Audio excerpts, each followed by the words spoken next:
Good afternoon, everyone. Let us start. Good afternoon, sir. Good afternoon, sir. Okay, let us start. So we have been learning the first Sir, chapter. your voice is low. My voice is low or not clear. Yes. Okay. Internet speed may not be good. Okay, let me.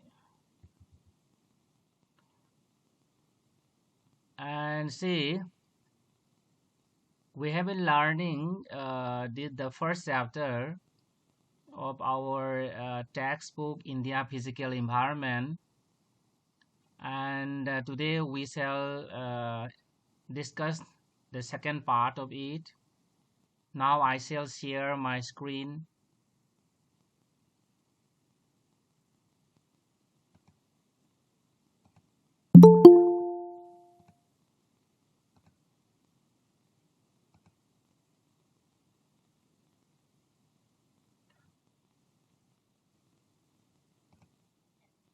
So today we shall discuss about uh, size. Actually,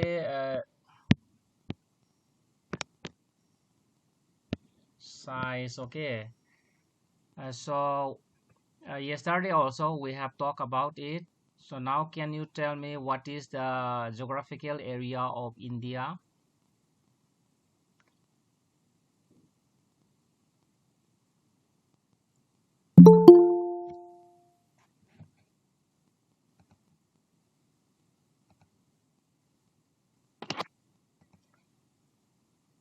Okay, again let me tell you, India's total geographical area is 3.28 million square kilometer.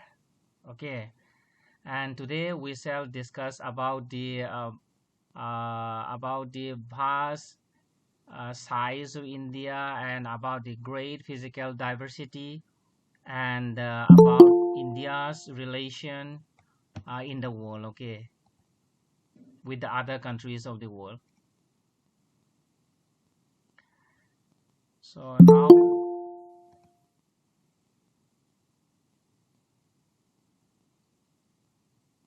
so examine this map.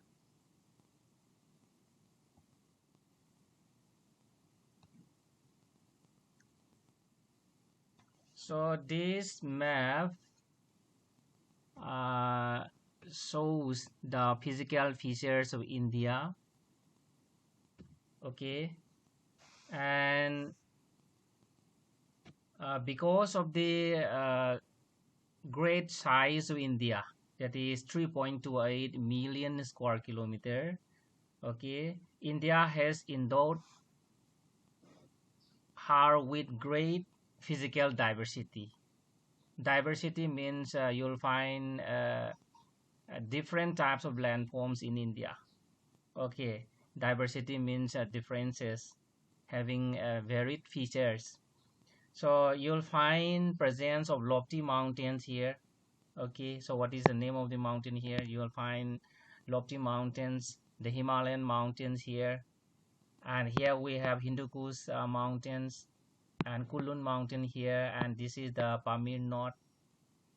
Okay, and again you will find this presence of big rivers, large rivers like the Ganga River here, then Mahanadi River here. Okay, then Krishna River, Kaveri River is here.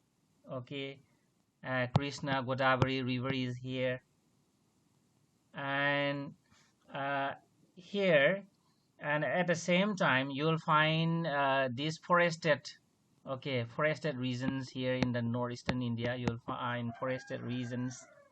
Okay, and on the other side, on the western side, on the western extreme of the country, here you'll find the Marustali. Marustali means the western part of the third desert. Okay, you know, this is an area where the climatic condition is very, very extreme. So in this way, you'll find a lot of physical diversity in the north we find mountains. In the northeast also we find mountains and hills. In the south we find plateaus, and in the west we find deserts.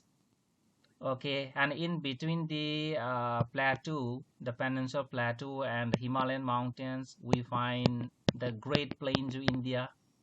Okay, the northern plains. So in this way we find a lot of variation in the landforms. Okay, can you tell me what is the name of the mountain range, hill ranges here? Actually, from here up to here, we call it the Himalayan mountains. And from here, it takes a U-turn, okay? And so here we find a lot of hill ranges here. And it is known by different names, okay? For example, here we call in Nagaland, we call it Naga Hills. Then in Manipur, we call it Manipur Hills. And in Mizoram it is known as Lusai Hills or the Mizo Hills.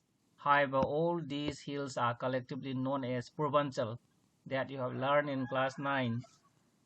Okay, and see, we have known that. Okay, I will show a bigger one, so I think this one is small.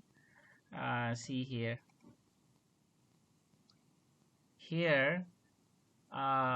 you have learned that here we have the Pamir Knot. Okay, this is the Hindu Kush mountain, and this is the Kunlun mountain, and here we have the Himalayan mountains. Okay, then in the south, what is there? In the south, we have the Indian Ocean. Okay, here we have Indian Oceans.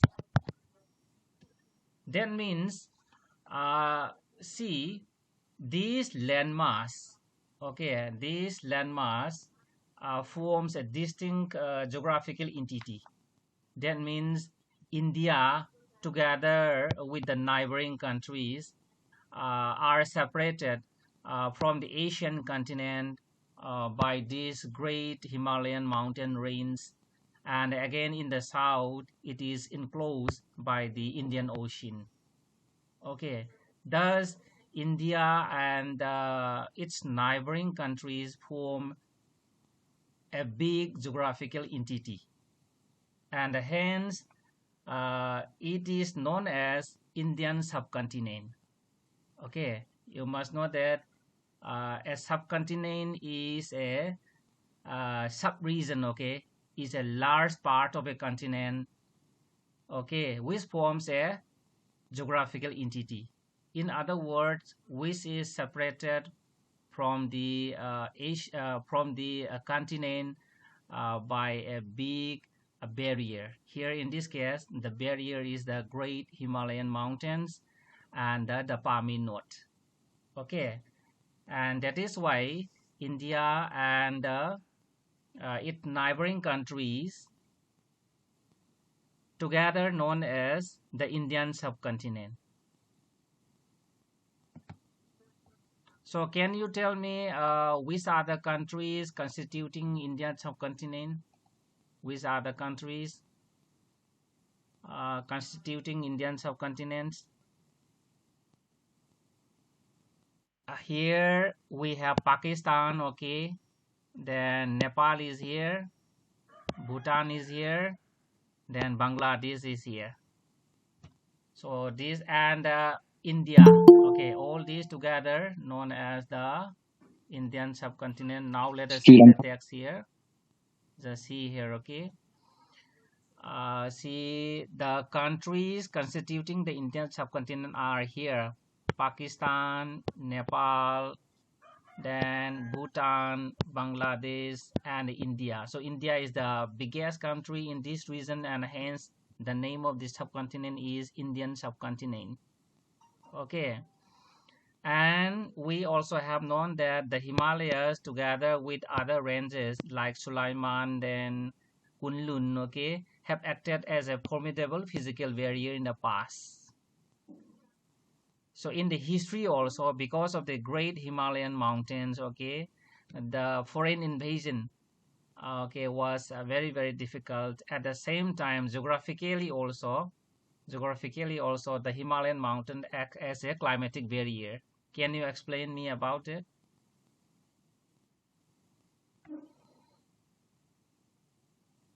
The sea, here, let us say this is the Tibetan Plateau, and here we have the Himalayan mountain, and so this is the Great Plains, this is the peninsular, and here we have the Indian Ocean. Okay, so this is Indian Ocean, and so here we have the plateau, and this is the plain area, and so this is the Himalayas. Okay, this is the Himalayan mountains. Actually, see here, it may be extended up to here. So here we have Siberia, a very cold region of Russia. And so in the winter season, very cold wind from Siberia is blowing towards the south. But because of the great Himalayan mountain, these cold winds cannot cross or cannot enter India. You know, cold winds are heavy, and the cold winds cannot climb up a mountain. And that is why, because of the Himalayan mountains, the cold winds from Siberia, okay, cold winds from Siberia are protected. At the same time, see, from the Indian Ocean, rain-bearing wind is blowing towards India, towards subcontinent. And these rain-bearing winds are forced to rise upwards. And when winds are forced to rise upward, then it will be cool down, clouds will be formed, and there will be rainfall here. And this is what we call orographic rainfall in geography. Okay, so in this way, orographic rainfall. The great Himalayan mountains act as a climatic barrier as well as a physical barrier in the history, okay, for the human beings. However, we have some passes, okay, some low-lying areas. Mountain passes means low-lying areas. You know, this is a mountain range, this is another mountain range, this is another one. So sometimes you may find a gap between the mountain range, and that gap is known as a pass. And the travelers, ancient travelers, used to pass through these gaps. Say, for example, we have the Khyber pass, then the Bolan, the Silpika, the Nathula, then Bomdila, etc. So through these mountain passes, the ancient travelers, for example, Huan Sang from China, okay, came to India for study. So this is about the physical diversity of India and how this physical diversity benefited India in the ancient times. Okay, and again, see, the peninsular part of India extends towards Indian Ocean and provided our country a coastline of 6,100 kilometers. Just see here, here, from here up to here, the length of coastline is 6,100 kilometers. But when we include the coastlines of these Andaman Nicobar Islands and the Lakshadweep Islands, okay, the total length of coastline is 7,517 kilometers. Okay, that is the point mentioned here. And actually, I need to tell about these island groups. The name of the island groups in the Bay of Bengal is known as the Andaman Nicobar, and here we have Lakshadweep Islands in the Arabian Sea. Okay, are you clear, boys and girls? Any question?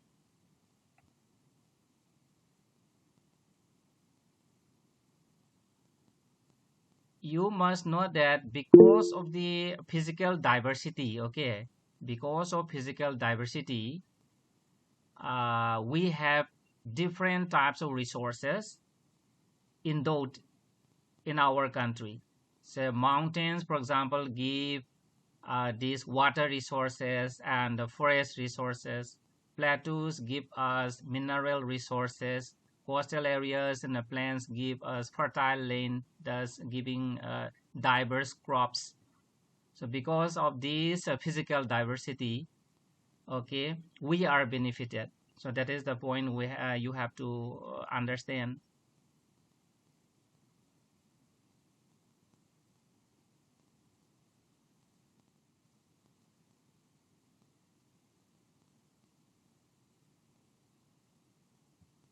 Okay, if you don't have questions, then so let us continue.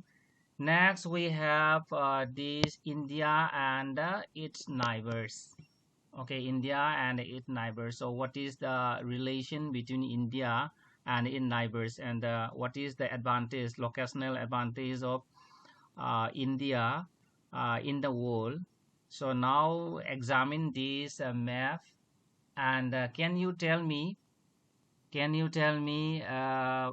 locational advantage of India in the world? Can you describe, can you explain me the locational advantage of India in the world?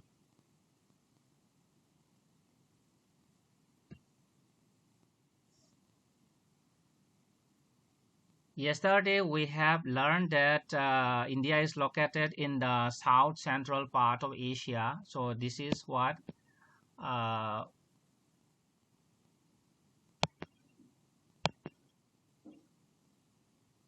okay, so this is the Asian continent, and India lies in the south central part of this Asia. And if you examine this southern part of Asia, okay, so you'll find that as we discussed earlier yesterday, India lies in the south central part of Asia. It implies that the southern part of India, the peninsular part of India, is projected, okay, into the Indian Ocean. The southern part of India is projected into the Indian Ocean. And because of this projection, okay, we have the advantage that we can construct so many ports here, so many ports along the eastern coast and the western coast. And you also will find a sea here. These red solid lines represent air routes.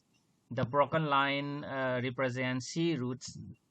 And you'll find that, okay, see here, one sea route is coming from here through the Suez Canal, and it is touching India and again going to the eastern part of the uh, world.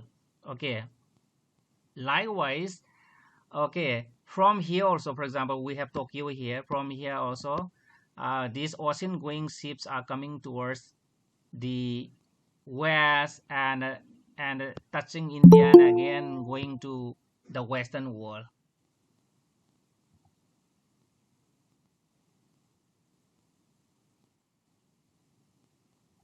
Okay, then means because of this maritime location of India, okay, maritime location of India provided link to its neighboring regions. That means India is connecting the western world with the eastern world by the sea routes and the air routes.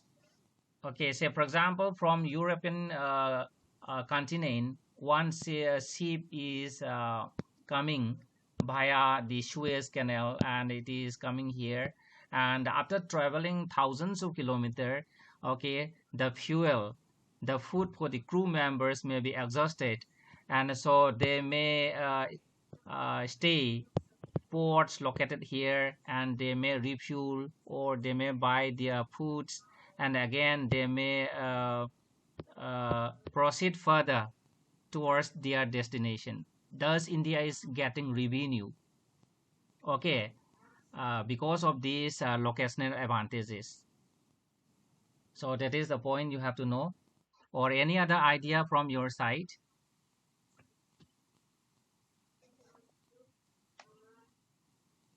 So when you examine this map, okay, you'll find that India is located in the south central part of Asia, and bordering Indian Ocean, and its two arms extending in the form of Bay of Bengal and Arabian Sea.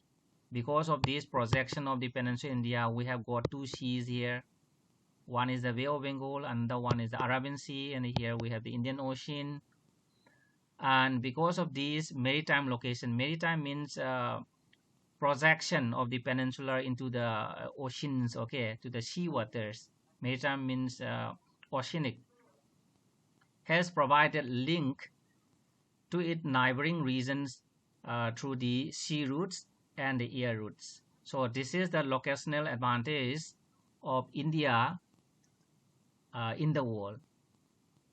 Okay, and again, see here in the Indian Ocean, you will find two neighboring countries.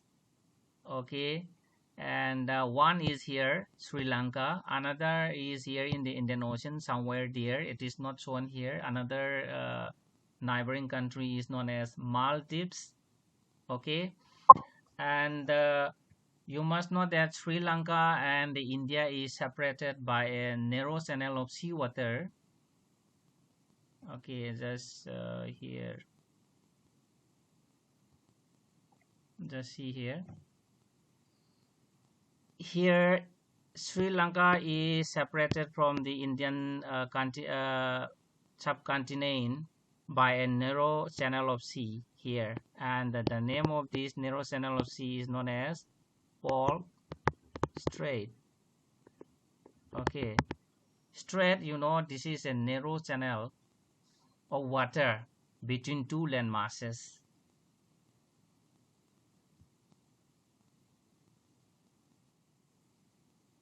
And now, can you tell me what is a gulf or what is this bay? Can you tell me the difference between gulf and bay? So what is a gulf? What is a bay, or what is a peninsula?